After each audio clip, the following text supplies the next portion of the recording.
නමෝ තස්ස භගවතු අරහතු සම්මා සම්බුද්දස්ස නමෝ තස්ස භගවතු අරහතු සම්මා සම්බුද්දස්ස නමෝ තස්ස භගවතු අරහතු සම්මා සම්බුද්දස්ස අට්ඨිනං නගරං කතං මංසලෝහිතලේපනං යත්ථ ජරාච මච්චුච මානෝ මක්කෝචෝහිතෝ තීති. හැවරිවත්ත ශ්‍රී සෛල බිම්බාරාමාධිපති අපේ ගරුතර තම්මිට සිරි අරියවංශතිස්ස පණ්ඩිත හාමුදුරුවෝ ප්‍රධාන ගරුතර මහසඟරුවනින් අවසරයි. ශ්‍රද්ධාවන්ත වාසනාවන්ත ගුණවන්ත සත්පුරුෂ පින්වත්නි, අද දවසේ ඔබේ විහාරස්ථානයේ ශ්‍රී ගෞතම කලනමිතුරු සංසදයේ සාමාජිකාවන් එකතු පාදා වෙලා සිද්ධ කරන උදාරතර පින්කම්. අපේ දායක මහත්මයෙක්, තරුණයෙක් විහාරස්ථානයට ඇවිදිල්ලා බොහෝම ගෞරවයෙන් ආරාධනා කළා හාමුදුරනේ ඇවරිවත්තට වැඩලා බණ ටිකක් කියන්න කියලා. කොච්චර කාර්යබහුල වුණත් අපි කාල වේලාව තියෙනවා නම් ඒ ආරාධනා බාර ගන්නවා. සමහර වෙලාවට මිනිස්සු නම් කියනවා අපෝ ඒ හාමුදුරුවෝ වඩින්නේ ලොකු ලොකුන්ගේ වට විතරයි කියලා. එහෙම නෑ. ශ්‍රද්ධාවෙන් ආරාධනා කරාම අපි ඕන මිනිසෙක් පින්කමකට වඩිනවා. සමහරු බයයිනේ. එයිද දන්නේ. පිළිගනීද දන්නේ. පිළිගන්න ඉතින් ආරාධනා කරන්න ඕනේ. කරොත් පිළිගන්න. එහෙම නැතුව පින්වත්නි අපි දන්නේ නැහැනේ පින්කම් ගැන. එසා එතුමා බොහොම සන්තෝෂෙන් ගෞරවයෙන් ආරාධනා කළා. නැවත නැවතත් සිහිපත් කළා. එනිසා අපි මේ ආරාධනාව බාරගත්තා.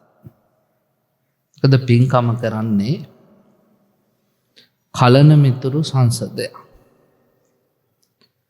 බුද්ධ ශාසනයෙන් පවතින්නම පින්වත්නි කල්යාණ මිත්‍රයෝ මතයි. ආනන්ද හාමුදුරුවෝ එක වෙලාවක අහනවා ස්වාමීනි භාග්‍යවතුන් වහන්සේ මේ බුද්ධ ශාසනයෙන් භාගයක් පවතින්නේ කල්යාණ මිත්‍රයෝ නිසා නේද? බුදුහාමුදුරුවෝ කියනවා ආනන්ද එහෙම කියන්නත් එපා. භාගයක් නෙමෙයි මේ සම්බුද්ධ ශාසනයේ සම්පූර්ණයෙන්ම පවතින්නේ කල්යාණ මිත්‍රයෝ නිසා.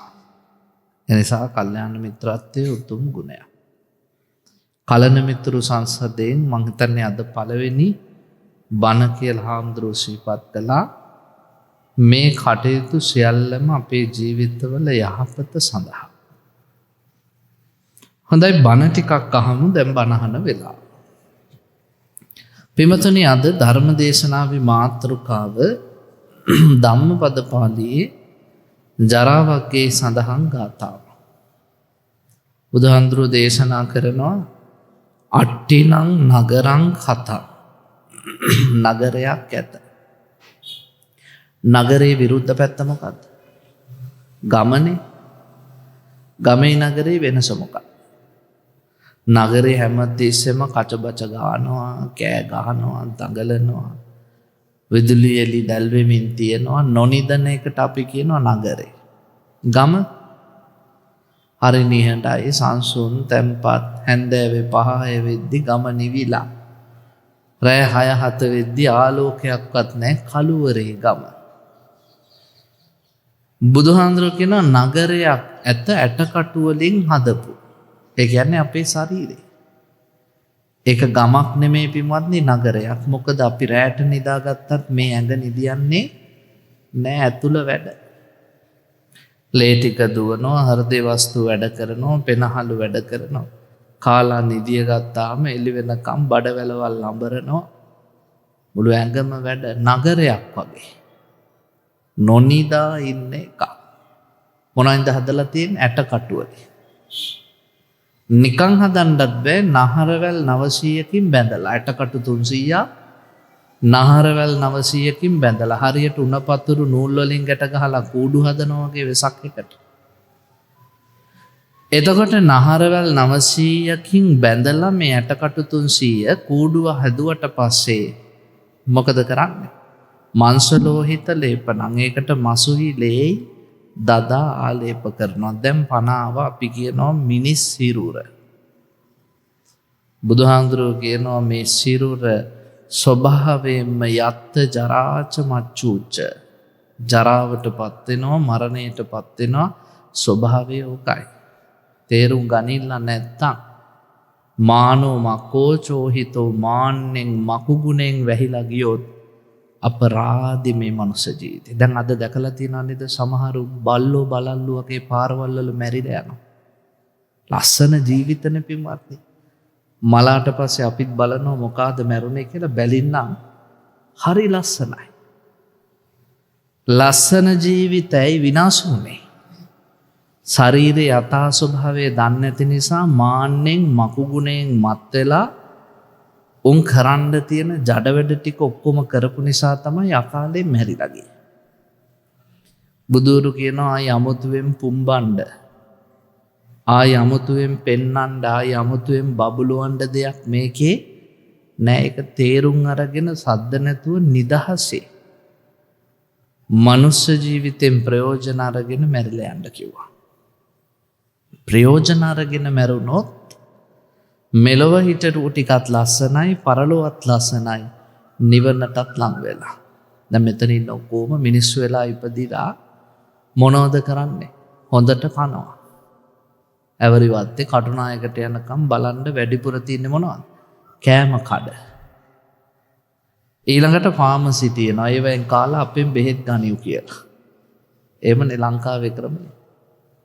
එනිසා අපි හොඳට කන જાතියක්, ඊළඟට හොඳට බොනවා. ගෑනු උදවිය කොහොමද දන්නේ? පිරිමි නම් බොනවා. මැරෙන්නම බලාගෙන බොන උනුත් ඉන්නවා.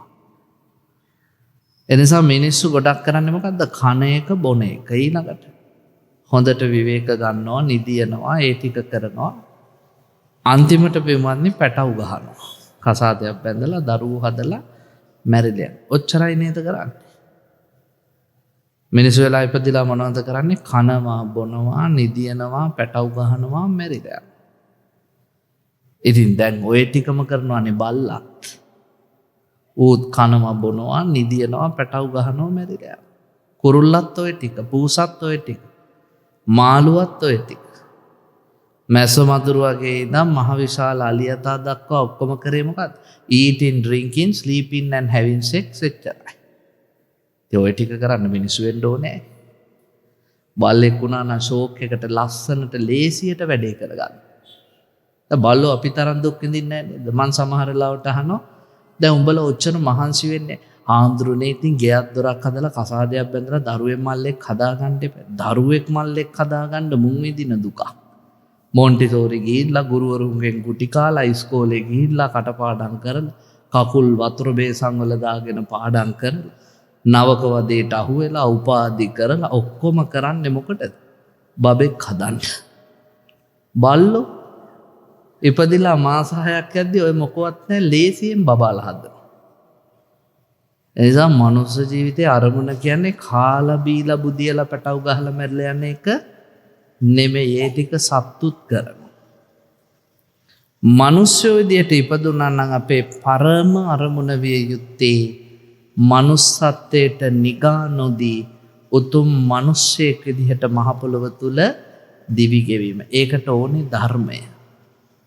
බුදුහාඳුරු කියනවා නිරතුරුව කයේ ස්වභාවය සිහියෙන් දැකපල්ලා. දැන් සතිපට්ඨාන සූත්‍රයේදී කියනවා මේ ශරීරය කෑලි කෑලි වලට වෙන් කරන්න කියලා. එකට තියෙද්දි හරි ආසයිනේ. දැන් ඔයත් බලන්න පොකුරක් විදිහට තියෙද්දි මේ ශරීරයේ කෑලි ඔක්කොම හැමෙන් වහලා මල්ලක දාලා කටකට ගහලා තියෙද්දි හරි ලස්සනයි. මේ ඇඟේ තියෙන කෑලි කීයද? 32ක්.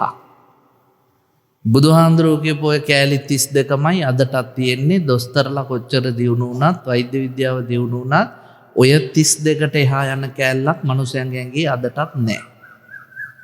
ඒතර බුදුහාඳුරෝ කියන ඔය 32 මොකද කරලා තියෙන්නේ? මල්ලක දාලා කටකට ගහලා තියෙනවා. ඒ මල්ල තමයි හැම. දැන් ඉතින් අර ඇතුලේ කෑලි 32 පේන්නේ නැහැ. එළියට පේන්නේ මල්ල විතරයි. නේ අපිට ඉතින් මල්ලට වැඩි දෙයක් නැහැ. බුදුරු කියනවා නිදහස් වෙලාවක මල්ල ලිහලා බලපල්ලා. මල්ල ලිහලා බලලා කෙස් ටික එක තැනකට, ලොම් ටික එක තැනකට, දත් ටික එක තැනකට, ඇස් දෙක එක තැනකට, වකුගඩු එක තැනකට, හෘදය එක වෙන් කරනවා කෑලි 32. දැන් කියන්න බලන්න වැඩිපුර මාස කෑල්ල මොකක්ද? ඔය 32 වෙන් කරාම ඔය ඇත්තෝ ආසම එක මොකක්ද? මොකවත් නැහැ. ඉතින් මොන කෙහෙල් මලට දෙහෙනම් 32ක් උස්සන් ඉන්නේ. එකකටවත් ආස නැහැ. ආස නැති වුණාට 32ම උස්සගෙන ඉන්නවා ලැජ්ජ නැතුව. මතක තියාගන්න 32 අපි උස්සගෙන ඉන්නේ මල්ලකින් ගැට ගහලා අවිද්‍යාවෙන් වහපු නිසා. බුදුහාමුදුරුවෝ අපි අතර පින්වත්නි ලොකු වෙනසක් තියෙනවා. අපිට තියෙන්නේ ආවරණ ඥාන, බුදුවරුන්ට තියෙන්නේ අනාවරණ ඥාන. අපිට තියෙන්නේ හැංගිච්ච නුවණ. ඇත්ත දකින්නේ අපි. මම පොල් ගෙඩියක් කඩලා ගහකින් ඉස්සරහ තියලා කියනවා පින්වත්නි බලන්න පොල් ඔයත් ජීවිත කාලෙම ඔය පොල් ගෙඩිය දිහා බලන් හිටියත් ඔයත් පොල් කියලා තේරුම් ගන්නේ කොළ පාට ලෙල්ල විතරයි. ඔයත්තන්ට පේන්නේ කොළ පාට ලෙල්ල. හැබැයි බුදුවරු පොල් කිව්වහම කොළ පාට ලෙල්ලක් දැකලා පොල් කෙඳිත් දැකලා පොල් කටුත් දැකලා පොල් ලොඳක් දැකලා පොල් වතුරක් දැකලා පොල් ගෙඩියෙන් එහා පැත්තක් දකින්න. ඒකට තමයි අනාවරණ ඥාන කියන්නේ. මං ඔයත්තන්ට කියන පින්වත්නි මේ බිත්තිය දිහා බලන්න. ඔයත් බලනවා කවදාවත් බිත්තිය කියන එක ඔයත්තන්ට තේරුම් ගන්න බෑනේ. ඔයත් බිත්තිය කියලා දකින්නේ මොකක්ද? උඩින් ගාලා තියෙන තීන්ත පටදී. බිත්තිය කියලා දකින්නේ ඔච්චරයි. හැබැයි බුදුවරු බිත්තිය කියලා දකින්නේ තීන්ත පටලේ ඊට යටින් තියෙන පොටි තට්ටුව, පොටි තට්ටුවට යටින් තියෙන සිමෙන්ති, සිමෙන්ති වලට යටින් තියෙන ගඩොල්, ගඩොල් වලට එහා පැත්තේ තියෙන පරිසරය බුදුහාමුදුරුවෝ දකින්නෝ විනිවිද. ඒකට කියනවා අනාවරණ ඥාන. මේ කය බුදුවරු දකින්නේ එහෙමයි කෑලි 32ක් විදියට. මේ 32 එකක්වත් පින්වත්නි ගත යුතු හරයක් නැත.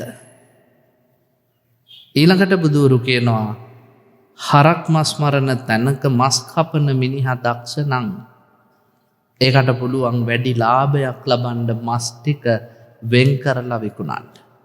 දැන් ඔය හරක් මරණ අය හරක් මස් අපිට ඕන විදියට කපලා දෙන්නේ. ඒගොල්ලෝ මොකද කරන්නේ? ඉස්සෙල්ලම හරක මරපු ගමන් මස් කරලා අර හොඳ මස් කුට්ටි ටික වෙන් කරනවා. මොකට? ලොකු ලොකුන් කටුකන් නැහැනේ. උන් කන්නේ මස් විතර. ඔන්න හෝටල් වලට සල්ලිකාරයන්ට තමයි අර මස් මධ්‍යම පාන්තික අපිට මසුයි කටුයි කලවමේ. කටු ටික වෙනම තියාගන්නවා. හූරපු මස් අයින් කරලා කටු මොකටද? බල්ලෝ ඇති කරන නෝනලා එනවනේ බලු මස් හොයාගෙන. උන්ට කටු ටික විකුණනවා. හන් ටික වෙනම, ආන් ටික වෙනම. මේ සතාගේ ශරීරේ මොකවත්ම විසි කරන්නේ නැහැ පින්වත්නි. හැම එකක්ම විකුණනවා.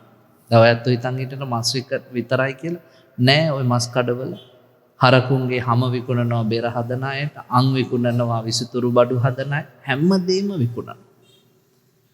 එනිසා එයා දක්ෂයි හරකගෙන් වැඩි ආදායමක් ලබන්න. බුදුහාඳුරෝ කියන උඹලා නිදහස් වෙලාවක උඹලවම මස් කරපල්ලා. මේ ඇගේ තියෙන පටවි කෑලි ටික ඔක්කොම දාපල්ලා එක තැනකට. පටවි කිව්වේ තද ඒවා. දත් ටික, කෙස් ටික, ලොම් ටික, මේ හැම එක තැනකට. ආපෝ වැగిරෙන ඒවා. ලේ ටික, උරුණු තෙල්, සඳ මිදුළු, මල මුත්‍රා එක තැනකට. තේජෝ රස්නේ ටික එක තැනකට, වායෝ හුලන් ටික තව තැනකට දාලා බුදුහාඳුරෝ කියනවා බලාපල්ලා මොන ගොඩටද ආස. එක ගොඩකටවත් ආසා නැහැ. පේනවද? එකට තියෙද්දි ආස වුණාට පොකුරට හැමෙන් වැහුණාම ආස වුණාට වෙන් වශයෙන් ගත්තාම ආසා නැහැ. තරුණ කාලේ ඔය කෙල්ලෝ කොල්ලෝ යාළු වුණාම උන් කියනවා මං වැඩිපුර මාස ඔයාගේ කෙස් ටිකට, මං වැඩිපුර මාස ඔයාගේ ඇස් දෙකට, වැඩිපුර මාස ඔයාගේ තොල් දෙකට. ඔහොමනේ කියන්නේ. අර අමරදේව මාත්‍යා සින්දුවකත් කියනවා කියඹු වැල්ලිහි ඔබේ මාරුතේ සැලි කොපුල් තල ගැටි මගේ සිතුම් සසලවයි. නිවාලන්න මා ඔබේ සෙනෙහස. මොකද්ද කියන්නේ? කියඹු වැල්ලිහි ඔබේ කෙල්ලගේ කොණ්ඩේ ලිහිලා ඒක හුලකට සැලෙනවා. මාරුතේ සැලි.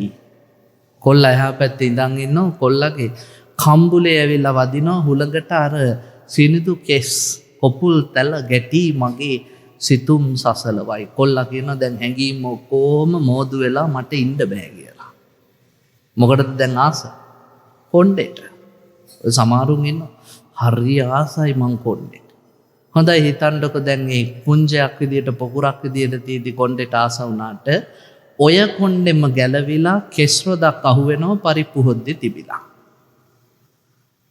දැන් මොකද වෙන්නේ? එතකොට අරූ කියනවද ඔයාගේ කෙස්නේ මං ආස කරපෙවන්නේ කන්නංකෝ කෙසුත් එක්ක. කනවද? නෑ. සමහරුන් පිඟානක් කොලේ ගන්න යකෝ කෙස් නැතුව උයාපන්. මේ ජරාවත් එක්ක කණ්ඩ බෑ. පේනවද ඔළුවේ තියෙද්දි ලස්සනයි. ගැලවිච්ච ගමන් අප්පිරියයි. හැම එකම මේමයි. බුදුවරු කියනවා මහ ලොකුවට පුම්බාගෙන හිටියට මේ සෑම අවයවක්ම පින්වත්නි අපුල ගුණයන්ගෙන් යුක්තයි. අහලා තියෙනවද චිත්තහත්ත හාමුදුරුවෝ ගැන? කැලේ ගියා හරක් ටිකක් හොයාගෙන තරුණේ බඩගිනි හැදුනා පන්සලකට ගියා. ඒ පාර පින්වත්නි හාමුදුරුවෝ කිව්වා ඕන් දානශාලාවේ ඉතුරු වෙච්ච දානේ ටික තියෙනවා කාපන්.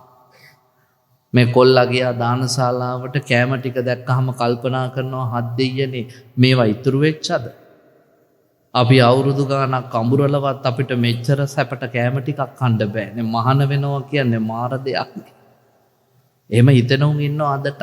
දැන් ඊයේ පෙරේද මම දැක්ක එකෙක් දාලා තියෙනවා Facebook එකේ මේ කාලේ හැටියට තලපත් මාළු කෑල්ලක් එක්ක බත් කන්න නම් මහාන වෙන්න ඕනේ කියලා. නේද? බලන්නකො මෝඩකම්.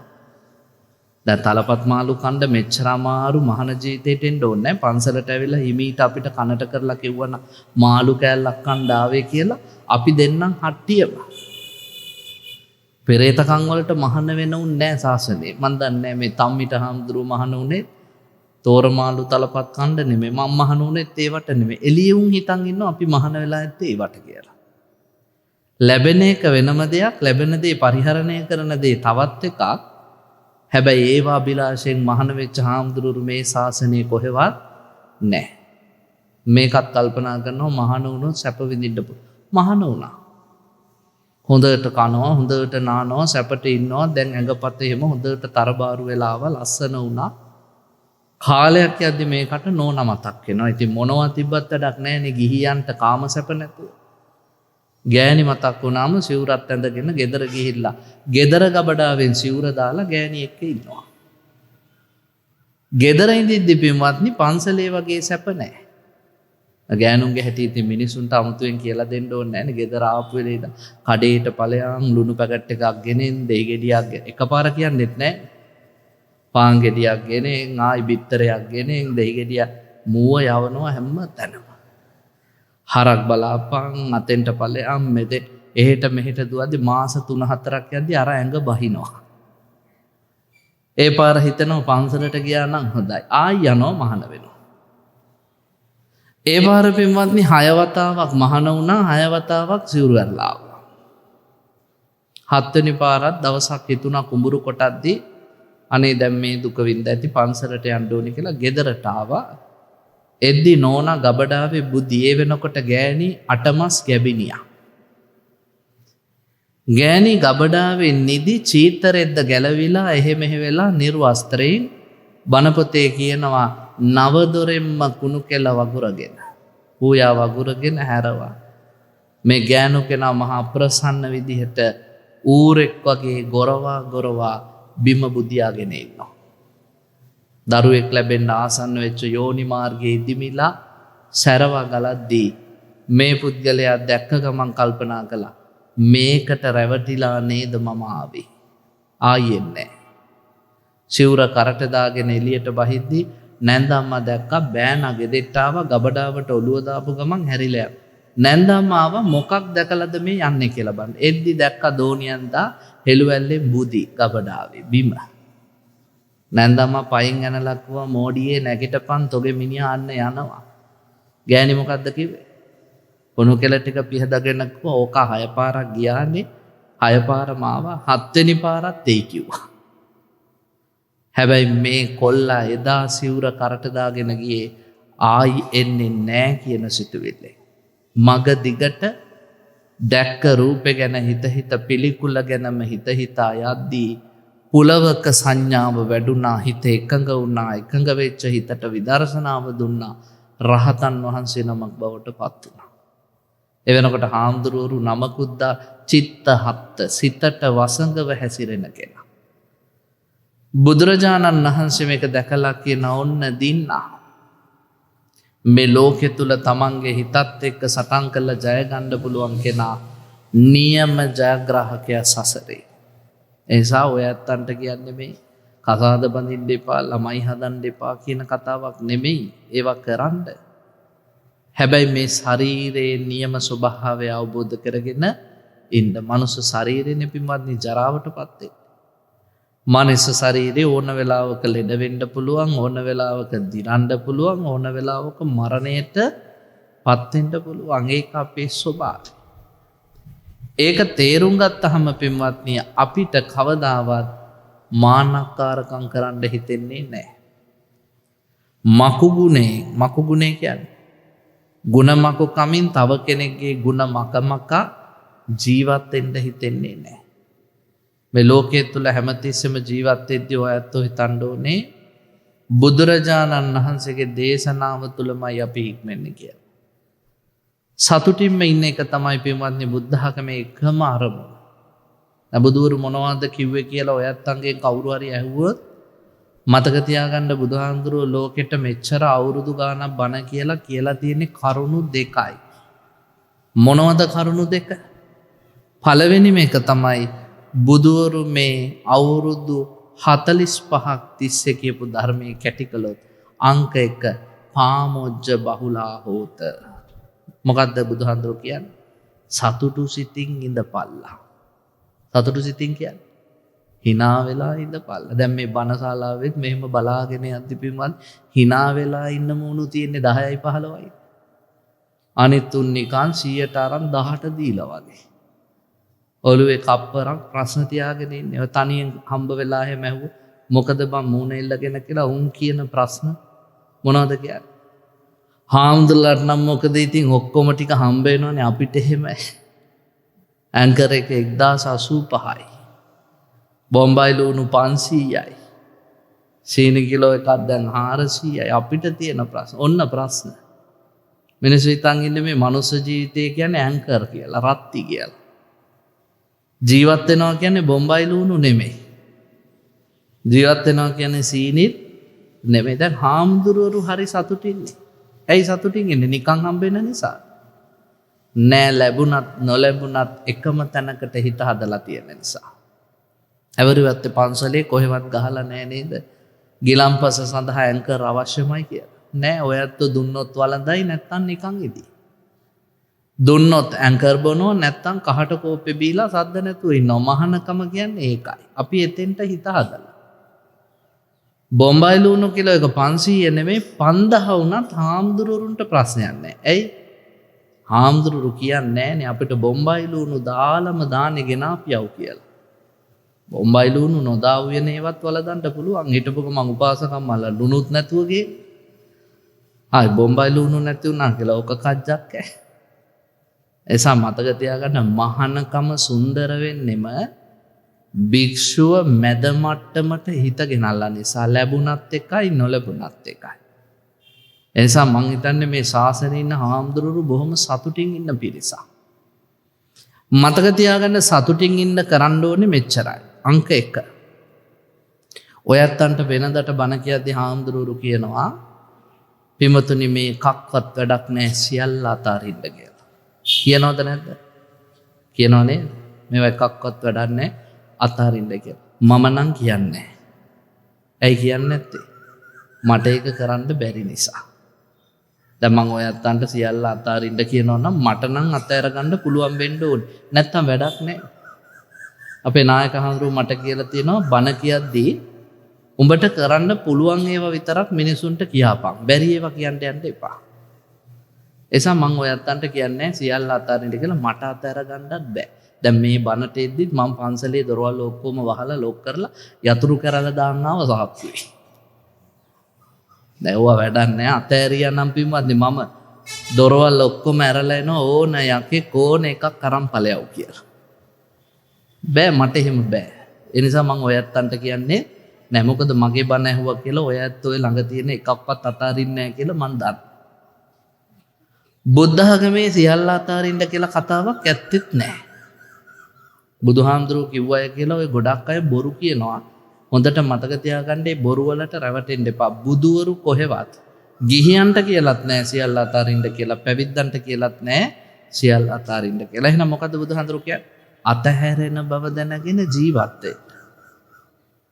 දවසක මේ ඔක්කොම දාලා යන්න වෙනවා කියන තැනට හිතගෙනල්ලා බොහොම සතුටින් ඉන්න. ඒ කියන්නේ පින්වත්නි සියල්ල අතහැරීමක් ගැන කියන්නේ ගතින් නෙමෙයි හිතින්.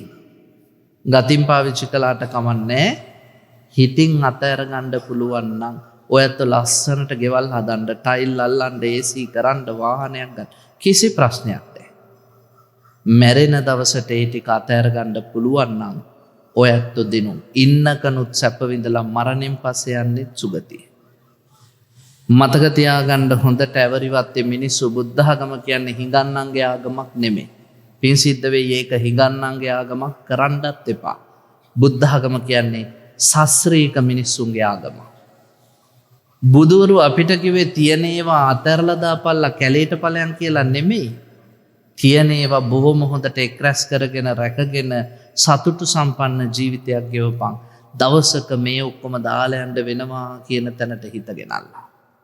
නැත්තම් බුදුහාඳුරෝ සූත්‍රවලම කියයිද ගිහියෙට ඇතයි කියලා සතුටු වෙන්න නම් දේවල් පහක් තියෙන්න ඕනේ. පත්තකම්ම සූත්‍රය.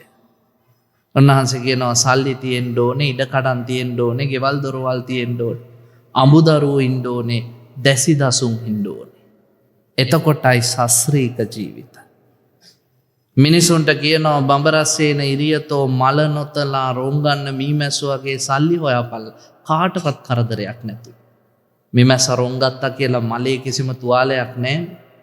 ඒ වගේ කාටවත් කරදරයක් නැතුව හම්බ කරපල්ලා කිව්වා. එකතු කරද්දී උන්වහන්සේ කියනවා වම්මිකෝ උපචීයති වේයා තුඹස බඳිනවා වගේ එකතු කරපල්ලා. පුංචි පුංචි මැටි ගුලි ගෙනල්ලා ලොකු තුඹසක් හදන වේයා අපිට හොඳ පාඩමක් උගන්වනවා. බුදුහාමුදුරුවෝ කියනවා හොඳ සල්ලිකාරයෝ වෙයල්ලා. හාමුදුරුවන්ටත් කියනවා මහණෙනි ලැබෙන දේ හොඳට පරිහරණය කරලා සැප සහගත ප්‍රතිපදාවෙන් ජීවත් වෙලා මේ ධර්මය අවබෝධ කරපල්ලා. අනේපිඩු සිටුතුමා කෝටි 54ක් වටින පන්සලක් හදලා පූජා කළා. බුදුහාමුදුරුවෝ වැඩ හිටපු කාමරයට බිමට දාපු කාපට් එක කහවණු ලක්ෂයක්. ජනෙල් පොළු වලට, උළුවහු වලට, දොරපළු වලට මැණික් ගල් ඔබ්බලා හැම කාමරයකටම වටිනා නිල් මැණිකක් එබ්බුවා. හඳ එළිය වැටුනහම දිලිසෙන්න. ඒ කාලේ කරන්ට් එක නැහැ. කෝටි 54ක් වියදම් කරලා පන්සල පූජා කරාම බුදුහාඳුරෝ කිව්වද අපි මේ ඔක්කොම අතහැරලා අපි කැලේ ඉන්නම් එපා කියලා. උන්වහන්සේ අතපැම්වක් කරලා බාර අරන් කිව්වේ මොකද්ද? මහණෙනි අනේපිඩු දර්ශනීය පන්සලක් කරලා පූජා කළා. සතුටින් වැඩින්ද සියල්ල අතරින්ද ගතින් නෙමෙයි හිතින්. ගතින් පාවිච්චි කළාට කමක් නැහැ. හිතින් අතහැර ගන්න පුළුවන් නම් ඉන ටිකේ සැපටින්. හැබැයි මේ හැම භෞතික වස්තුවකම ස්වરૂපේ තේරුම් අරගෙන මොනවද පින්වත්නි සංස්කාරවල ස්වභාවය? උප්පාද ඉපදෙනවා, තිති පවතිනවා, ඊට පස්සේ භංග විනාශ වෙලා යනවා. මේ කෝප්පේ රත්තරන් නම් කමක් නැහැ වතුර බොන්න පාවිච්චි කරන්න. හැබැයි බිම වැටුනොත් බිඳෙනවා කියන එක ඔළුවට දීලා. එතකොට ඉන්නකම් ඔබ වතුර බීලා තියෙන රත්තරන් කෝප්පේ මිනිස්සු කියයි ඒකා රජෙක් වගේ ජීවත් වෙච්ච එකෙක් කියලා. ඉන්න ටිකත් ලස්සනයි. මේ කෝප්පේ කවදා හරි කැඩුනහම ඔය ඇත්තන්ට හිත හදා ගන්න පුළුවන් නම් අනිත්‍යතාව ගැන හිතලා ඔය ඇත්තන්ගේ පරලොවත් සුගතියක ඒ කියන්නේ ඉන්නකොටත් ලස්සනයි, මැරුණකොටත් ලස්සනයි. හැබැයි පින්වත්නි මේක රත්තරන් කියන එක විතරක් ඔළුවේ තියාගෙන හිටියොත් මේකේ වතුර බොන්නෙත් නැහැ. ඒක ආරක්ෂා කර කර ඉන්නවා. ඒක බිඳිච්ච දවසට හිත හදා ගන්නත් බෑ. ඔය බණපදයේම 70 දශකයේ ගායකයෙක් කියනවනේ බිඳෙන කලක අමතක කළ නොහැකි නම් සිතින් බිඳෙන බඳුන් කුමකට සුරකින්ද ආදරේ. බිඳුනහම ඒක හිතෙන් අයින් කරගන්න බැරි නම් මොකටද උඹලා බිඳෙන බඳුන් එච්චර ආදරෙන් රැක්කේ? අපෙන් ওই ප්‍රශ්නේ ගායකයාට කලින් ඇහුවේ බුදුහාමුදුරුවෝ. බිඳෙන බව දැනගෙන පරිහරණය කරන්න. එතකොට හිතට ප්‍රශ්න නැත. එහෙනම් මොකද්ද මේ කියන්නේ? ඔබ සියලුම දේ පරිහරණය කරන්න දවසක අතහරින්න වෙනවා කියලා දැන. විසාක අවුරුදු 7 දී සෝවන් වුණා. අවුරුදු 7 දී සෝවන් වෙච්ච විසාකා මොකවත් අතහැරියේ නැහැ. නේද? ඔයත් හිතලා බලන්න. විසාකා පින්වත්නි පංච කල්යාණයේ තිබ්බ කෙල්ලක්. හරි ලස්සනයි. ලස්සනට ඇඳා. කොණ්ඩ මොස්තර දැම්මා. කෝටි 9ක් වටින මේල පළදනාවක් බෙල්ල එල්ලගෙන පන්සල් ආවා. යාළු මිත්‍රයෝ පිරිවරාගෙන ගී සින්දු කියා ඔන්න විසාකවින්ද සැප. අවුරුදු 16 දී කසාද බැඳ පූර්ණවර්ධන කුමාරයව දරුවෝ 20ක් හැදුවා. එතකොට කසාද මැදුව මිනිහත් එක්ක ළමයි 20ක් හැදුවා කියන්නේ විසාකගේ සෙක්ෂුවල් ලයිෆ් එකත් නම්බර 1යි. එහෙම නැතුව ළමයි හදන්න බෑනේ. මොකද බුද්ධ ආගමේ දෙයියෝ දෙන බබාලා නැහැ. වෙන ආගම්වල නම් තියෙනවා දෙයියෝ දෙන බබාලා. බුද්ධ ආගමේ නැහැ. බුද්ධ ආගමේ ළමයි හම්බ වෙන්නේ මාතා උතුණී හෝති අම්මා ඍතු තත්ත්වේ ඉන්න ඕනේ. මාතා පිතුන්නම් සංවසතෝ හෝති අම්මා තාත්තා එකතු වෙන්න ඕනේ. ගන්ධබ්බෝ පච්චුපන්නෝ හෝති ඒ කලලයට විඥානයක් මුල් බැස ගන්න ඕනේ. ඉතින් දරුවෝ 20ක් හැදුවා කියන්නේ විසාක මොකවත් අතහැරලා නැහැ. මොකද්ද විසාක කරලා තිබ්බේ? සිටුමාලිගයක හිටියත් දවසක මේ ඔක්කොම දාලා යන්න වෙනවා කියන තැනට හිතගෙනල්ලා. එහෙනම් අද බණෙන් තේරුම් ගන්න සියල්ල අතහරින්න කියන කතාවක් බුද්ධ ආගමේ නැහැ. ඔය මෝඩකමට සමහරුන් කියනවා අපිට ඔක්කොම අතහරින්න කියලා හාමුදුරුවෝ විඳින සැප කියලා. අනේ අපි නම් කියන්නේ. සියල්ල අතහරින්න නෙමෙයි අතහැරෙන බව දැනගෙන ජීවත් වෙන්න. සියල්ල අතහැරිලා කොහොමද ලෝකේ පවතින්නේ? වාහන ටික අතහැරියා නම් අපි කොහොමද මෙහෙම එන්නේ? හාමුදුරුවෝ බණට වඩින්නේ කොහොමද? ගිහියෝ බණ අහන්න එන්නේ කොහොමද? ඇඳුම් පැළඳුම් අතහැරියා නම් ලෝකෙ මිනිස්සු කොහොම ඉඳීද කියලා හිතලා බලන්න. ඒ නිසා මේ ගොන් කතා බුද්ධ ධර්මයට ගේන්නවත් එපා. බුදුවරු සියල්ල අතහැරීමක් ගැන කතා කරන්නේ අතහැරෙන බව දැනගෙන ජීවත් වෙන්න. ඊළඟට බුදුවරු කියන්නේ නෑ පින්වත්නි බැඳීම් එපා කියලා. අද ගොඩක් මිනිස්සු කියනවානේ බැඳීම් එපා දුක. අනේ බැඳීම් වලට හිර වෙන්න එපා. මොන පිස්සු කතාවක්ද කියලා කල්පනා කරන්නකෝ. දැන් මම මෙතෙන්ට ඇවිල්ලා රෑ එළි වෙනකම් බණ කියනවා බැඳීම් එපා පින්වත්නි බැඳීම් දුකයි. පුළුවන් ද ඔය ඇත්තන්ට ගෙදර ඉන්න අම්මා තාත්තා අතාරින්න? පුළුවන් ද ඔය ඇත්තන්ට ගෙදර ඉන්න මිනිහා ගෑණි අතාරින්න දරුවා අතාරින්න? මන් දන්නේ මට නම් බෑ. මට ලෝකෙ ඔක්කොටම වැඩිය මගේ අම්මා වටිනවා තාත්තා වටිනවා සහෝදරිය වටිනවා ගුරු දේවතාවුන් වහන්සේ වටිනවා යාළු මිත්‍රයෝ දායකයෝ මට නම් බෑ. එසා මං ඔය ඇත්තන්ට ඒක කියන්නෙත් නෑ. මට බැරි ඒවා මං කියන්නේ නෑ කියලා මුලින්ම කිව්වා. බුදුහාඳුරෝ කියන්නේ බැඳීම් අතාරින්න කියලා නෙමෙයි. සියලු බැඳීම් මරණයෙන් ඉවරයි කියලා තේරුම් අරගෙන බැඳීම් එක්ක ගනුදෙනු කරන්න. මොකද්ද කියන්නේ? සියලු බැඳීම් මරණයෙන් ඉවරයි කියලා තේරුම් අරගෙන බැඳීම් එක්ක ගනුදෙනු කරන්න. බැඳීම් එපා නම් බුදුහාඳුරෝ මොකටද සිඟාලෝවාද සූත්‍ර කිව්වේ? ව්‍යග්ගපජ්ජ සූත්‍ර කිව්වේ මෙන්න මේවයි යුතුයකම් වගකීම් දෙමව්පියන්ගෙන් දරුවන්ට දරුවන්ගෙන් දෙමව්පියන් ගුරුවරුන්ගෙන් ශිෂ්‍යයන්ට ශිෂ්‍යයන්ගෙන් ගුරුවරුන්ට බැඳීම් එපා නම් මොකටද බැඳීම් රැකගන්න කිව්වේ? එනිසා මතක තියාගන්න බැඳීම් එපා නෙමෙයි අපි තේරුම් ගන්න ඕන. සියලු බැඳීම් මරණයෙන් ඉවරයි. විඥානයේ ශරීරේ තියෙනකන් අම්මගේ ශරීරයෙන් විඥානය එළියට ගියාට පස්සේ එතන අම්මේ නැත. එතන ඉන්නේ දර කඩක් පමණයි. චුද්ධෝ අපේත විඥානං නිරත්තංව කලින්ගරං එතන දර කඩක්. පොළවට යට කරොත් පස් වෙනවා. ගින්දරට දැම්මොත් පිච්චෙනවා. එතන අම්මෙක් නෑ. ඒ නිසා අම්මා ඉන්න කාලේ යුතුයකම් ටික කරන්න. තාත්තා ඉන්න කාලේ යුතුයකම් ටික කරන්න. බිරිඳ ස්වාමියා ඉන්න කාලේ යුතුයකම් ටික කරන්න. දරුවන්ට පුළුවන් කාලේ යුතුයකම් ටික. බැරුණට පස්සේ ඔය එකක්වත් ඇති වැඩක් නැත.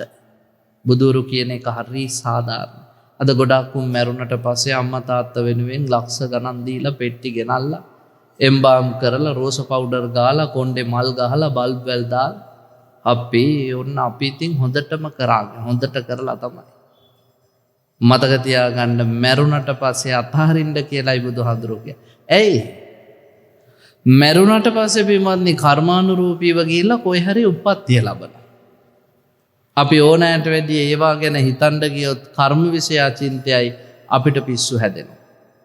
මැරුණට පස්සේ සමහරු කියනවා නෑ යා අපිත් එක්ක ඉන්නවා ස්වාමීන් වහන්සේ අපි දිහා බලන් ඉන්නවා. මෙතන ඉඳන් අපිව තනි රකින්නවා වගේ තේරෙනවා. පිස්සු විකාර මොලේ පරීක්ෂා කරගන්න. මැරුණට පස්සේ මිනිස්සු ගිහිල්ලා පින්වත්නි කර්මානුරූපීව කොයි හරි පහළ වෙන තැන අපි දන්නේ නෑ. සමහර වෙලාවට අපේ හතුරෙක් වෙලා උපදින්න පුළුවන්. දැන් අපේ පුතා අපි ආදරය කළා. නමුත් මැරිලා අවුරුද්දකට පස්සේ මේන් ඉන්නව අල්ලපු ගෙදර දරුවෙක් වෙලා. ඊට අවුරුද්දකට කලින් අපිට ආදරය කරපු එකා දැන් අවුරුද්දකට පස්සේ අපිට වෛර කරනවා. ඔන්න සසරේ හැටි. අපේ මැරිච්ච අම්මලා තාත්තලා කෑම පිඟානේදී අපිට මුණ ගැහෙන්න බැරිද මරණයෙන් පස්සේ? ඉස්සෙක් කකුලුවෙක් පොකිරිස්සෙක් වෙලා. අපි චරබරගගා කද්දී අපිට මේ අම්මා තාත්තා කියලා සිහිපත් වෙන්නේ නැහැ. සසර එච්චර භයානකයි. බුදුරුගෙන ඒව ගැන හිතන්නත් එපා. උඹලට පිස්සු හැදෙයි. මේ සසර එහෙම එකක්. බුදුන්වහන්සේ කාලේ හිටියා අම්මයි තාත්තයි පුත්තු දෙන්නයි දුවයි. තාත්තට තිබ්බ හේනක් කුඹුරා ඒකෙන්තොර ලෝකයක් නෑ. වගා කළා අසනු නෙලා ගත්තා කෑවා බිව්වා විනෝද වුණා. මිනිහගේ ජීවිතේම තිබ්බේ කුඹුරේ. වැස්සකටවත් පන්සලකට ගොඩ උනේ නෑ. අම්මගේ ජීවිතේ කුස්සියේ. එයා කරේ බත්තම්බ තම්බ කණ්ඩ දෙන එක ජීවිත කාල. සමහර ගෑනු ඉන්නව නේද එහෙම? ගෙවල් වලට වෙලා උන් කුස්සිය අම්මලා වගේ තම්බනවා කණ්ඩ දෙනවා. තම්බනවා කණ්ඩ දෙනවා. ගෑනුන්ගේ ඇගෙන් සමහරුන්ගේ අර නයිටිය කියන එක ගලවන්න බෑ. නයිටිය ඇඳලා ඒකට උඩින් හම්පඩ රෙද්දකුත් ගැට ගහගෙන කුස්සියේ තමයි දැලුකුණු පෙරාගෙන ජීවිතේම මේ ගෑනිත් එහෙමයි. ඊළඟට නංගි රූපලාවන්‍ය පිස්සුවක් තිබ්බා. මූණේ මොනවාරි ටිකක් ගන්නවා, හොදනවා, ළිඳ ළඟට යනවා, කන්නඩියෙන් බලනවා. ඒ පිස්සුවෙන්ම තමයි ජීවත් වුනේ. දන් හැන්දක් බෙදුවේ නැහැ, පින් ටිකක් කළේ නැහැ, බණ ටිකක් ඇහුවේ නැහැ, මුකුත් නැහැ. ලොකු පුතණ්ඩියා කැලේට පැන්න ඌ සත්තු මරමරා මස් විකුණ ජීවත් වුණා. දඩයක්කාරයෙක් වුණා. බාල පුතණ්ඩියා හිමීට පන්සල් ගියා. බුදුබණ ඇහුවා මහණ වුණා. කාලෙකට පස්සේ දඹදිව පැතිරුණ අහිවාතක වසංගතයේ සර්පයේ විසඳුමක් නිසා කොරෝනා වගේ වෛරසයක් පැතිරිලා ගියා. අහිවාතක වසංගතයට අහුවෙලා අම්මයි තාත්තයි දුවයි තුන්දෙනාම මලා. මැරිලා කර්මානුරූපීව කොහොමද ඉපදුනේ? තාත්තා මැරිලා හේනේ වල්ලූරෙක් වෙලා ඉපදුනා උපාදානය එතන. අම්මා මැරිලා කුස්සියේ වළංගොඩේ ගැරඩියෙක් වෙලා ඉපදුනා. නංගි මැරිලා ලිම්පඩියට ගෙම්බෙක් වෙලා ඉපදුනා. ගැරඩිය එළියට ඇවිල්ලා ගොදුරු හොයන් යද්දි ගෙම්බ දැක්කා ගිල්ලා අමාරුවෙන් බඩගාගෙන ගැරඩිය යද්දි වල්ලූරා ගිල්ලා ගැරඩියව. ගිල්ලා හොඳ සැපට හේනේ බුදියාගෙන ඉඳිද්දී දඩයක්කාර පුතා දඩයමක් නැතුව කේන්තියෙන් එද්දි දැක්කා හේනේ බුදියාගෙන ඉන්න වල්ලූරා. එක ඊතල පහරින් විද්දා මැරුවා. කරේ තියාගෙන ලේ පෙරාගෙන එද්දී එදා අර හාමුදුරුවොත් වැඩලා ගෙදෙට්ට බාල මල්ලි. ඌරව කර තියාගෙන ලේ පෙරාගෙන එන සහෝදරයා දැක්කහම අර හාමුදුරන්ට එකපාරට කියවෙනවා හත් දෙයියනේ පවුලම එක තැන. අයියා කේන්තියෙන් අහනවා මොන පවුලක්ද? උඹ ගිහින් මාන වුණා. අම්මයි තාත්තයි නංගි මලා මං විතරයි ඉතුරු අපිට පවුලක් නැහැ. නෑ අයියන්ඩිය ඔය කරේ ඉන්නේ අපේ තාත්තා. විශ්වාස නැත්තම් මේසෙ උඩින් තියලා පලාපම් බඩ ඒ ඇතුලේ ඇති ගැරන්ඩි එකේ අම්මා ගෙව්වා. පැලුවා. බඩවැල් එක වැටුණා ගැරන්ඩියා. අයියේ මාව තවත් සැකනා. පලාපම් ගැරන්ඩියාගේ බඩ ඒ ඇතුලේ ඇති ගෙම්බෙකේ නංගි කිව්වා. පැලුවා. ගෙම්බා දැක්ක ගමන් පිහි අතෑරුණා. කඳුළු පෙරුණා ඇස් දෙකට. ඒ පාර වැඳලා අහනවා කොහොමද එහෙම වුනේ? උපාදාන පච්චයා භව. උපාදාන රැස් කරන්නේ කොහෙද? හැරකිලා උපදින්න එතන. ඒ නිසා මරණයෙන් පස්සේ බැඳීම් ගැන හිතන්නවත් එපා. අපි හිතන් හිටියට පින්වත්නි ඔවුන්ට අපිත් එක්කම ඉන්න බෑ. කර්මානුරූපීව ගිහිල්ලා උපදින්න. ඉන්නකම් ඒ බැඳීම් වලට අවශ්‍ය කරන වටිනාකම දෙන්න. එහෙනම් පළවෙනි එක මොකද්ද බුදුරු කියන්නේ? සතුටු සිතින් ඉඳපල්ලා. hina වෙලා ඉඳපල්ලා. ආස දෙයක් කණ්ඩ කැමති තැනක යන්න ගී සින්දු කියන්න නටන්න ගයන්න විනෝද ඔයත් ගිහියෝනේ. ජීවිතේ බොහොම තෘප්තිමත්ව ලස්සනට ඉන්න. ඊයේ වෙනකන් වෙච්ච දේවල් ගැන පසුතැවෙන්නත් එපා. අනාගතය ගැන බොරු සිහිනමවන්නත් එපා. මේ මොහොත මේ දවස මේ වෙලාව සතුටින් ගත කරන මානසිකත්වයක් ඔබේ ඔළුව තුල හදාගන්න. සිතින් කයෙන් වචනයෙන් කරන හැමදේම සසරේ දුකට නෙමෙයි සැපට හේතු වන විදිහට වෙනස් කරගන්න ඔබ අදිෂ්ඨාන කරා. බුදුහාමුදුරුවෝ දේශනා කරන දෙවැනි කාරණේ සතුටින් ඉඳපල්ලා. හැබැයි ඒ සතුට තුල නිවන නැති කරගන්න එපා. කේමං පත්තේත බික්ඛවූ. නිවනම පතන්න. සම්මා දිට්ඨි සංකප්ප වාචා කම්මන්ත ආජීව වායාම සති සමාධි කියන සම්මා දිට්ඨිය තුල ආර්ය අෂ්ටාංග මාර්ගය තුලම ඔබේ ජීවිතය එකතු කරගන්න උත්සාහ කරන්න. ඕන් ඔහොම ජීවත් වෙද්දී පින්වත්නි අපිට පුළුවන් නිරන්තරයෙන්ම බුදුහාමුදුරන්ගේ ශ්‍රාවකයෝ බවට පත් වෙන්න. කය පිළිබඳව සිහියෙන් දකිනවා. කය පිළිබඳව අවබෝධ කරගෙන අපි කල්පනා කරනවා මේ ජීවිතය කොයි වෙලාවෙ මරණයෙන් ඉවර වෙයිද දන්නේ නැහැ. එනිසා ඉන්න ටිකේ අපි ලස්සනට ඉන්න ඕනේ. පුළුවන් තරම් කුසල් වඩන්න ඕනේ, හිත හදන්න ඕනේ. අමරණීය මිනිස්සු ලෝකේ නැහැ.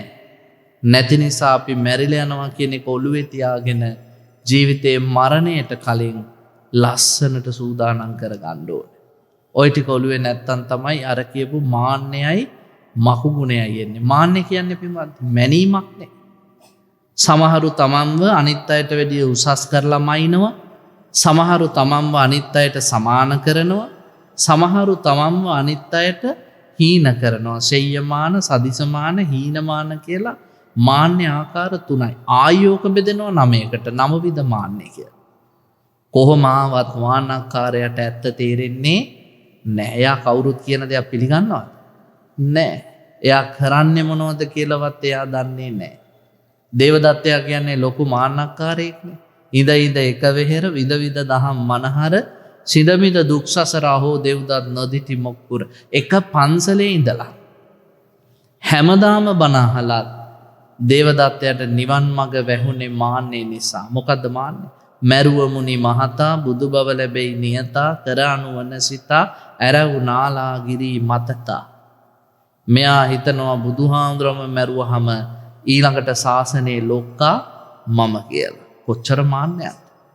ඒ මාන්නේ නිසා නේද බුදුන් දැකලත් අපායේ ගියේ. මාන්නකාරයට හරි ඉක්මනට මුලා මතක වෙනවා. මාන්නකාරයට තමන් කවුද කියලා තේරුම් ගන්න කාලයක් යනවා. ඔය බුදුහාමුදුරන්ගේ කාලේ හිටිය එක්තරා කෙල්ලා කැලේට ගිහිල්ලා ඩෙබර ගෙඩි කඩලා වික්කා. ඒ කාලේ පළතුරක් තිබ්බා.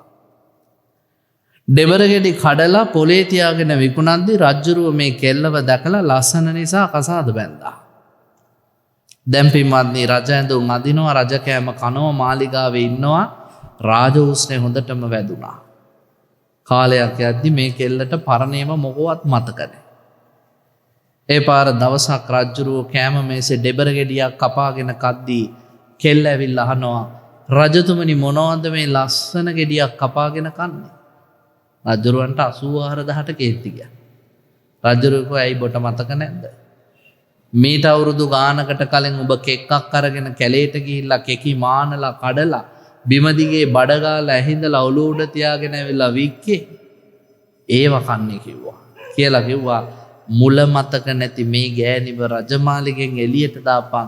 මෙහෙසියක් විදියට නෙමෙයි වැඩකාරියක් විදියටවත් මුං ගැලපෙන්නේ නැහැ. පුරෝහිතයා කිව්වා ගෑනු මෝඩයි මාන්නක්කාරයි සමාව දෙන්න කියලා. අද අපේ ලෝකෙත් නැද්ද එහෙම කාන්තාව? ඇවරිවත් ඉන්නවද කියලා මන් දන්නේ නැහැ. හිටපු ගමන් මෙහි ගෑනුත් යනවා ඩුබායි, ඕමාන්, බහරේන්, කුවේට්, කටාර් කියලා. අවුරුදු 3 4 5 ඉඳලා වහම උන්ට සිංහල මතකත් නැහැ. සමහර වචන මතකත් නැහැ. මට හාමුදුරු කෙනෙක් එක වතාවක් කිව්වා එහෙම රට ඉඳන් ඇවිල්ලා හාමුදුරන්ගෙන් ඇහුවලු හාමුදුරනේ අර ගහේ තියෙන කටු ගෙඩිය මොකද්ද කියලා. උන්වහන්සේ මට කියනවා ලංකාවේ හිටපු කාලේ කණ්ඩ නැතිකොට මුං කාපු කොස් ඔය බඩවැල් කැපුවා නම් කොහොල්ල ගුලි කියලා. දැන් ඩුබායි ඉඳලා ආපුවම අවුරුදු 4ක් කොස් ගෙඩිය දන්නේ නැහැ. කටු ගෙඩිය මොකක්ද? මාන්නකාරයාගේ හැටි. එනිසා අපේ නියම ස්වභාවය දන්නේ නැති මාන්නෙන් ඉදිමෙනවා, ගස්සනවා, පුප්පට. බලන්නෙම රුව සරු කරන්න, සසර සරු කරන්න නෙමෙයි. පෙමන්නේ බුද්ධ ආගමේ අපිට කියන්නේ පිරිසිදුව ඉන්න, ලස්සනට ඉන්න, රුවත් සරු කරන්න, සසරත් සරු කරන්න. රුව විතරක් සරු වෙනවා නම් සසර සරු වෙන්නේ නැතුව වැඩක් නැහැ.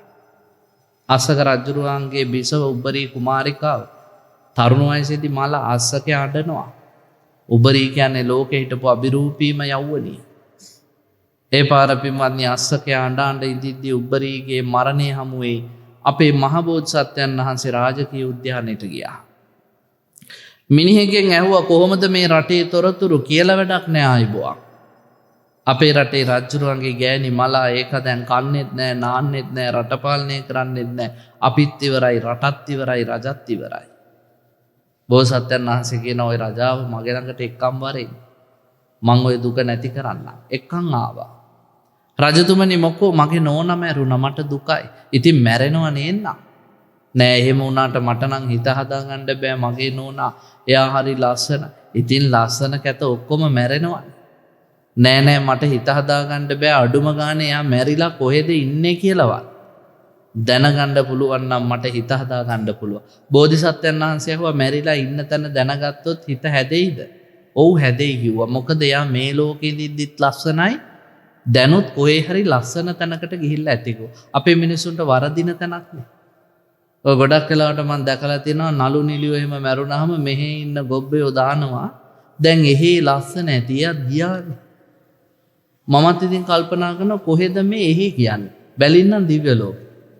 අපේ උන් කොච්චර මෝඩද උන් හිතන් ඉන්නවා මේ පොත්ත රතුවට හිටියාම මැරෙන උන් ඔක්කොම දිව්‍ය ලෝකේ යනවා. බුදුහාඳුරු පැහැදිලිව කියනවා කලාකරුවන්ගෙන් බහුතරයක් යන්නේ පායාසය කියන අපරාධේ නරකාදියට. සුළුතරයයි කලාකරුවෝ දිව්‍ය ලෝකෙට යන්නේ මොකද මිනිස්සු යථාර්ථයෙන් ඈත් නොකරපු අය විතරයි. නිර්වස්තරේ පෙන්නපු රාගයෙන් ද්වේෂයෙන් මෝහයෙන් මිනිස්සුන්ගේ හදවත් තුවාල කරපු ඔක්කොම යන්නේ අපායට කිව්වා. එනිසා මේ රජුරුවත් කියනවා මෝඩකමට එයා මෙහෙදිත් ලස්සනයිනේ දැනුත් කොහේ හරි සුරංගනාවක් වෙලා ඇති.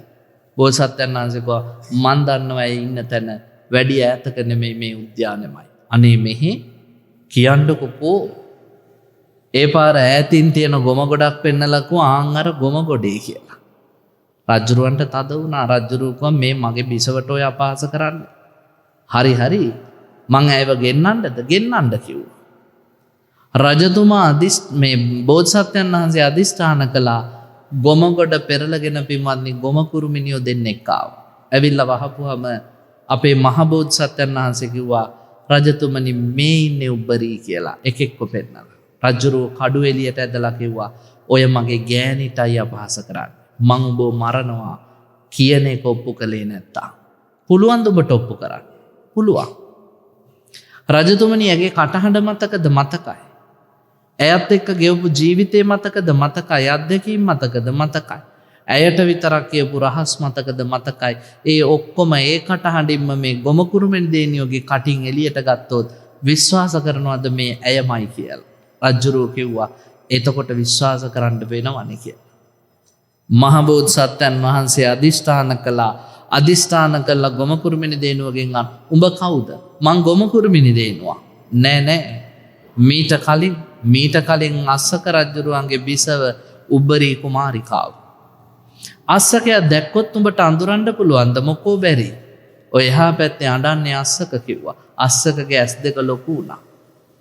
ඒ පාරකව මේ ඉන්නේ කොහෙද? මේ ඉන්නේ රාජකීය උද්‍යානයේ. අස්සකයි උඹයි ඒ කාලේ ගෙවපු ජීවිතේ කොහොමද? අනේ ඒ කාලේ අස්සකයි මමයි අද්ද කල්ලගෙන මේ උද්‍යානයේ ගහක් යට පෙම් කළා. අපි දෙන්න ඇවිදපු නැති තනක් මෙහෙ නෑ. දැන් අස්සකයා හොගාලා අඬනවා. ඇයි අඬන්නේ? පරණ ලව් එක මතක් වෙනවා. අස්සකයා හොගාලා අඬනවා. ඒ පාර ඇහුවා ඉතින් ඔච්චර ලස්සනට හිටපු උඹට මොකද මේ ගොම කුරුමිනියෙක් වෙන්න උනේ? ඔන්න ඔයත්තන්ට වටින උත්තරේ. එයා කියනවා කවුරුත් කරපු දෙයක් නෙවෙයි ආයිබුවන් මමමයි කරගත්තේ. මං රුව සරු කළා සසර සරු කළේ නෑ. ඒ කියන්නේ සසර පිනට ලස්සන වෙලා ඉපදුනා. ඒ ලස්සන වැඩි කරගන්න උත්සාහ කරා මිසක් සසර සරු වෙන කිසි දෙයක් කරේ නෑ. අදත් ඉන්නවා එහෙම උබ්බරීලා.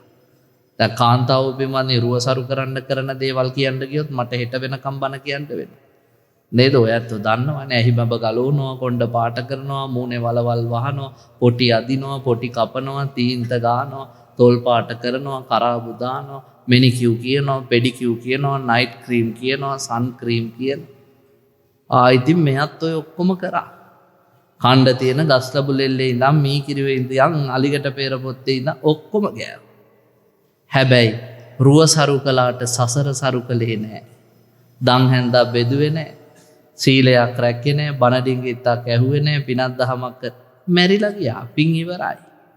මං ගොම කුරුමිනියෙක් වුණා කිව්වා. සසරේ භයානකකම තේරෙනවද? මේ ඇවරිවත්තේ කීයක් ඇද්ද ඒ වගේ ඔද්දල් වෙච්ච ජීවිත.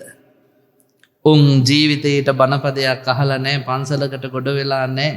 පිරිත් සූත්‍රයක් කියලා නැහැ. තමන්ට පිරිතක් ආරක්ෂාවක් වෙලා නැහැ. ඔහේ ඉපදුනාට වැනි ඉන්නවා මිසක් සසර සරු කරගත්තේ නැති උන් ගොඩක් ඉන්නවා මේ ජීවිත කාලය තුළ අපිට මුණ ගැහෙන.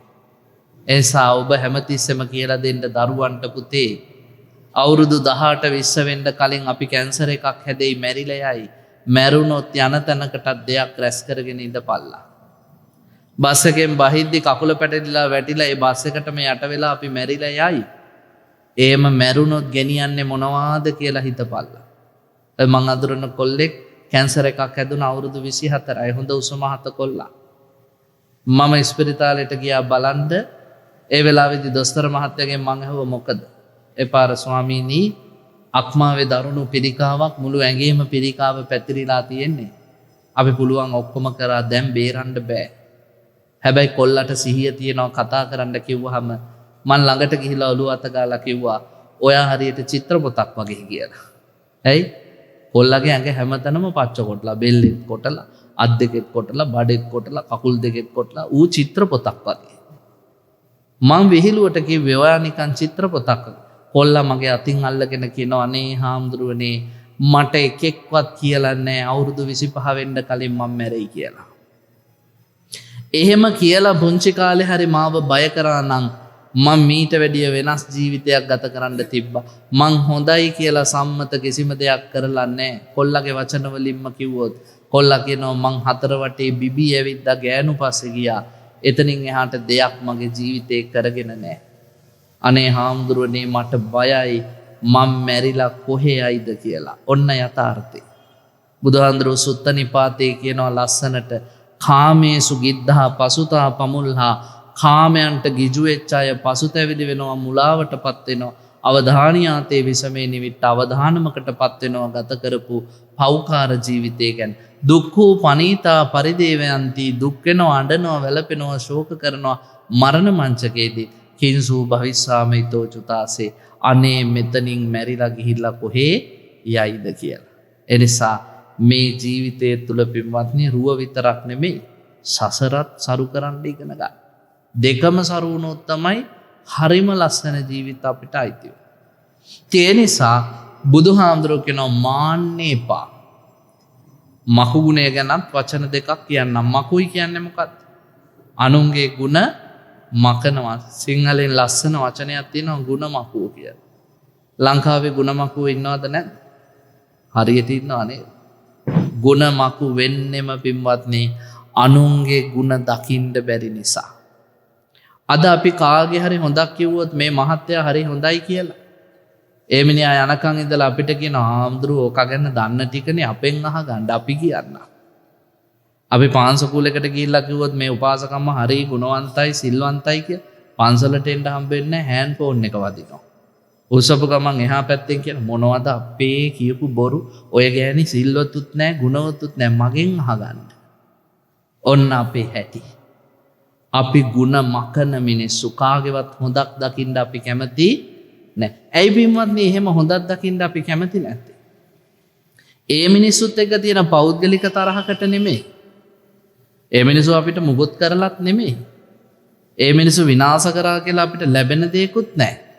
හැබැයි අපි මිනිස්සුම විනාශ කරන්න බලන්නේ ඒ මිනිස්සුගේ බැබලීම දිලිසීම අපිට බලන් ඉන්න බැරි නිසා. ඔය ප්‍රසිද්ධ කතාවක් තියෙනවානේ. සර්පේ කෙලවනවා කණාමැදිරියගේ පස්සෙන් පළවෙනි දවසේ අල්ලන්න බැරි වුණා, දෙවෙනි දවසේ බැරි වුණා, තුන්වෙනි දවසේ කණාමැදිරියා කොටු වුණා.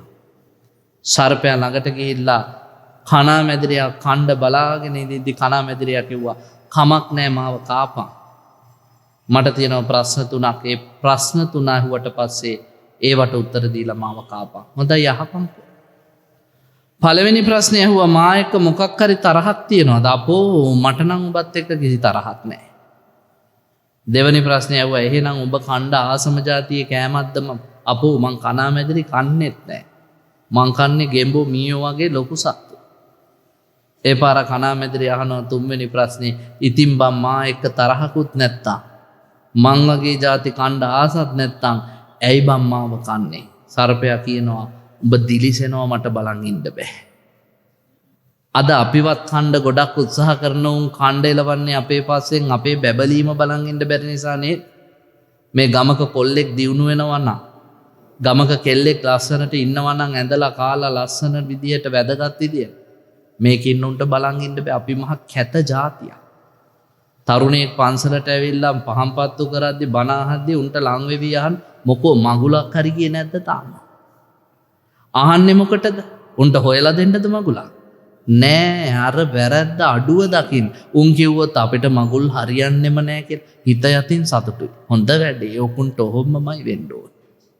බැරි වෙලා හරි කිව්වොත් අයියෝ මගුල් සෙට් වෙලා කොච්චර කල්ද හෙට බඳිනවා කියලා ඉවරයි. හිතට දුකයි. මොකද හරියනමට කැමති නෑ. වරදිනවටමයි බලන්නේ. බැන්දට පස්සේ උන්ගේ වටේ කරකි කරකි අහන මොකෝ බබාලා නැද්ද තාම? හරියට මුන් දෙන්න වගේ අහන්නේ. බබාලා නැද්ද? අහන්නේ මොකටද? බබාලා ලැබුණාම සතුටු වෙන්නද? මුන් හොරතල් කරන්නද? දෝඩි කොලොන් ගෙනත් දෙන්නද? නෑ. අහන්නේ අඩුව දකින්න. බැරි වෙලා හරි කිව්වොත් නෑ අක්කේ අපිට ළමයි නෑ අපි වඳයි කියලා හරි සතුටුයි. ඊට වැඩිය චූන් එකක් නෑ. ඒ පාර හතර වටේම කියන හොඳ වැඩි ඕකුන්ට ඔහොමමයි වෙන්න ඕනේ. කවුරු හරි එකෙක් කිව්වොත් නෑ නෑ අපිට මේ ළමේ කම්බ වෙන්නයි ඉන්නේ කියලා එතකොට ගණන් හදලා බලනවා යකෝ බැඳලත් මාස 8යි කොහෙද ළමේ කම්බ වෙන්නේ ඊට අනිද්දා. එහෙනම් බඳින්න කලිනුත් වැඩේ කරගෙන කියලා. එහෙව් જાතියක් අපි. බුදුවරු අපිට කියන හොඳක් තියනවා නම් දැකපල්ලා නැත්තම් කට පියාගෙන ඉඳපල්ලා. අනුන්ගේ ಗುಣ මකන්න යන්නම එපා. හැමතිස්සෙම පින්වත්නි අපේ ಗುಣ මකන්නේ ළඟම ඉන්න අයද දුර ඉන්න අයද? අපි විනාශ කරන්න බලන්න ළඟම ඉන්න අය. මොකද මදුරුවා පින්වත්නි අපිට ලේ ටිකක් බොන්න ආපුවම එකපාරට විදින්නේ නැහැ. කන අයිනට ඇවිල්ලා කුම් කුම් ගාලා සින්දුවක් කියලා අපිව මෝහණයටපත් කරලා හිමීට ඇවිල්ලා ඇඟේ 3-4 පළකට තට්ටු කරලා හොඳම තැනක් බලලා තමයි ඌ විදලා ලේ ටික බීලා යන්නේ. ඒ වගේම තමයි අපිට ලං වෙලා ඉන්න ඔය අකුරු දෙකේ උන් ඔක්කොම අපිට ලං වෙලා ඉන්නේ අපිට වැඩක් දෙන්න.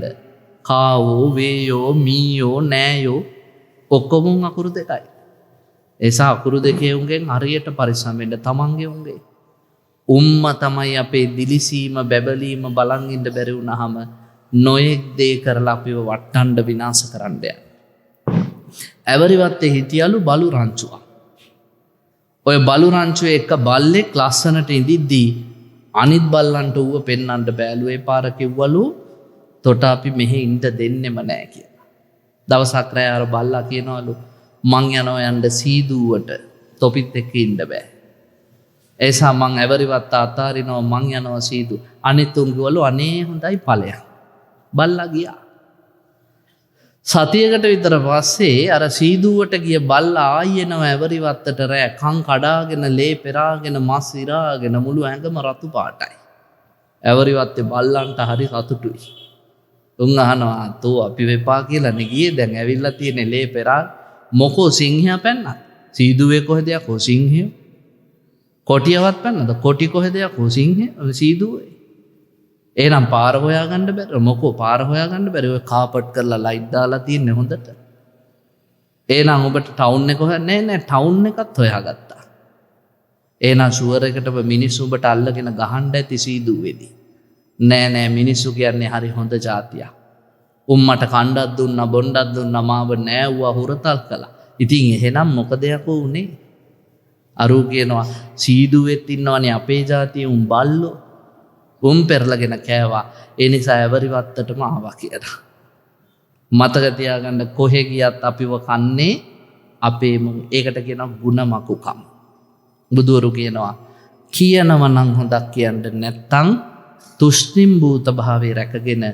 නිහඬව ඉන්න ජපානයේ සෙන් භාවනා මධ්‍යස්ථානයක නායක හාමුදුරු කෙනෙක් ගෝලයාට පන්සල බාර දුන්නා. ගෝලයා පන්සල දියුණු කළා. නායකහරු පණිවිඩය එව්වා හෙට එනවා මම පන්සල බලන්න. නායක හාමුදුරු එන්න කලින් ගෝලයා කල්පනා කරනවා මොනවද අඩුපාඩු? එකම අඩුපාඩුවයි ඉස්සරහ තාප්ප කෑල්ල බැඳ ගන්න බැරි වුණා. මිනිස්සුන්ට පණිවිඩය එව්වා රෑම වරිල්ලා අද රෑ තාප්පේ බඳින්න. එකෙක්වත් ආවේ නැහැ. පුංචි හාමුදුරුව මොකද කරේ ගල් 1000ක් ගෙන්න ගත්තා සිමෙන්තිය අනාගෙන මේ ගඩොල් තාප්පේ බැඳලා ඉවර කරා ගල් 1000ම බැඳ රැ එළි වෙනකොට නායක හාමුදුරුව ආව පන්සල වටේ ගියා. හරිම දක්ෂයි ඔබ වහන්සේ. චෛත්‍ය හදලා, බෝධි හදලා, බුදුගෙවල් හදලා. ඔබ වහන්සේ හරි දක්ෂයි. ඒසා ඔබ වහන්සේ දිගටම මේ පන්සලේ වැඩ ඉන්න මං ආශිර්වාද කරනවා කියලා. නායක හාමුදුරුව පන්සලෙන් පිට වෙන්න ඇවිල්ලා මේ තාප්පේ නම් අලුත් එකක්. ඔව් ස්වාමීනි ඊයේ රෑ බැන්දේ. කවුද බැන්දේ? මමයි බැන්දේ. ඇයි කවුරුත් උදව් කළේ නැද්ද? නෑ කවුරුත් උදව් කළේ නෑ. ගල් කොච්චර බැන්දද? ගල් 1000ක් බැන්දා. නායක හාමුදුරුවෝ විශිෂ්ටයි. ඔබ වහන්සේගේ මේ සේවය හරිම විශිෂ්ටයි. කියපු ගමන් පින්වත්නි නායක හාමුදුරුවොත් එක්ක ආපු ඇබිත්තයා තාප්පේ දිගේ රවුමක් ගිහින් ඇවිල්ලා කිව්වා නායක හාමුදුරනේ ඒ වුණාට මෙතන ගලක් ඇද වෙලා කියලා. නායක හාමුදුරුවෝ අතේ තිබ්බ කුඩේ කොක්ක පැත්තේ ඔළුවට තට්ටු කරලා කිව්වා යකෝ 999ක් හරියට බැඳලා තියෙනවා ඒක දැකපන් ඇද වෙච්ච එක දකින්න නැතුව කියලා. අපි හැමදාම එහෙමයිනේ පින්වත්නි. හොඳට තියෙන 999 දැක්කේ නෑ වැරදිච්ච එක දැක්කා. පන්සල් වලත් එහෙමයි. මේ හාමුදුරුවෝ කරන 999ක් දකින්නේ වරදින එකනේ දකින්නේ. ඒක දැක්ක ගමන් ගහන්න, පුච්චන්න, එලවන්න කතා කරනවා.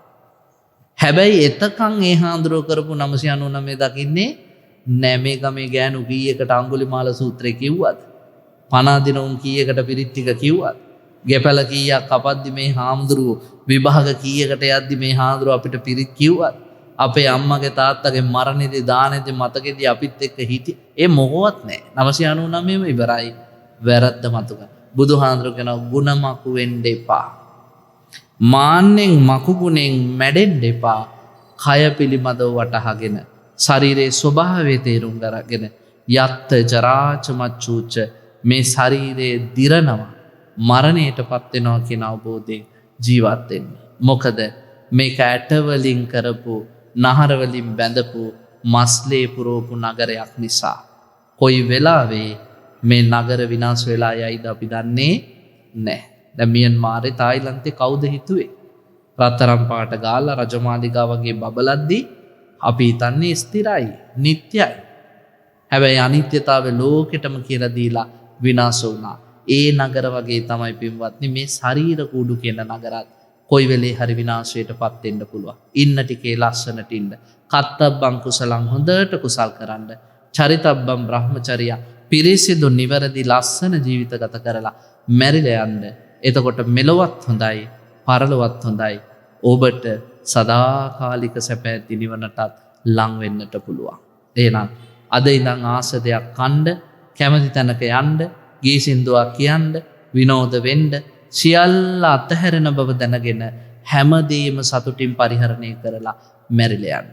ගෙවල් වලට සෝෆා සෙට් එහෙම ගෙනල්ලා අර රෙදි කෑලි දාලා වහලා ඒවා එපා. පස්සපැත්ත තියලා හොඳට සැපට ඉඳ ගන්න. අපේ මිනිස්සු එහෙමයි. වාහන ගත්තාම ඒවට දුම් අල්ලලා වාහන වටේ කැරකි කැරකි සුක්කානමටත් එපා.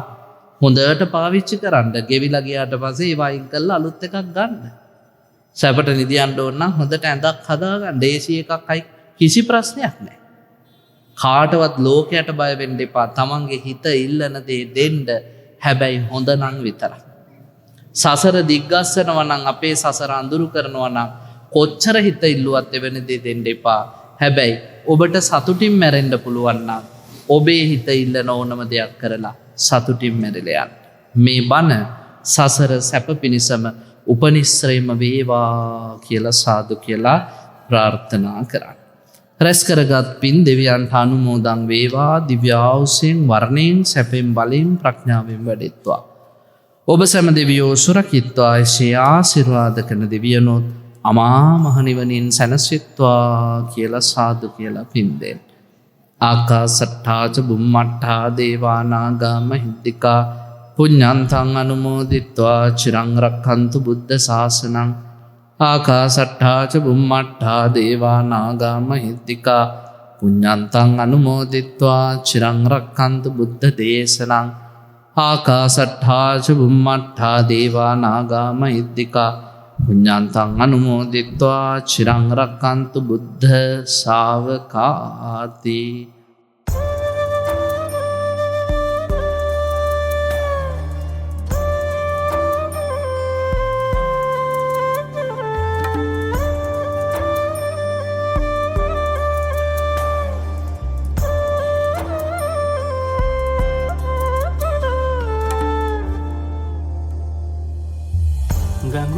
විලස සැනසුම ගලනා මොහොතේ සුවඳක් දිදී සිත තැවටේ නැත ශෝකේ පැහැපත් දිවි මකට දෙන මුදු ආලෝකේ භගවත් බුදු සරණමයි මට මේ ලෝකේ භගවත් බුදු සරණමයි මට ලෝකේ